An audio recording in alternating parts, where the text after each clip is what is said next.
I think it's a big mistake for the Republican Party or any party who will blame immigrants when this country has always been a country of immigrants.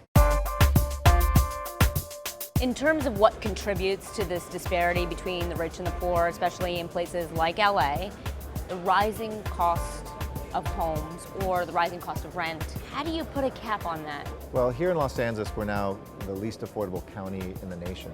We don't have the highest priced housing, but the gap between our average wages and our average housing is the biggest or the second biggest in America. As people kept coming, people kept having kids, but we didn't build for it.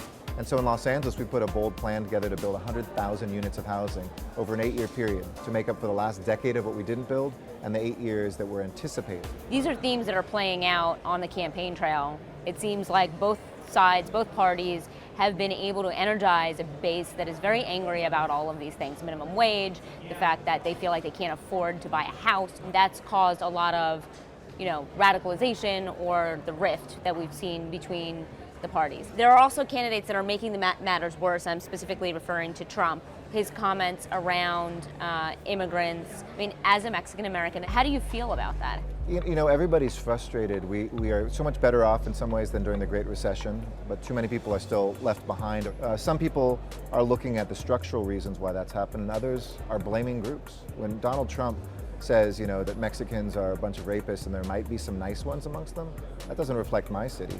This city is 50% Latino. I'm 50% Latino. I think about my grandparents on my dad's side who were Mexican immigrants who came to this country. My grandfather fought in World War II, put his life on the line for this country. There's always that temptation to blame people for why things are worse off. But I guarantee you immigrants have made this country strong, and a majority of Americans are pro-immigrant and pro-immigration reform. So I think Trump's on the wrong side of history, and I think it's a big mistake for the Republican Party or any party who will blame immigrants when this country has always been a country of immigrants. Do you think he'll get any percentage of the Latino vote in this country? Probably high single digits or low double digits.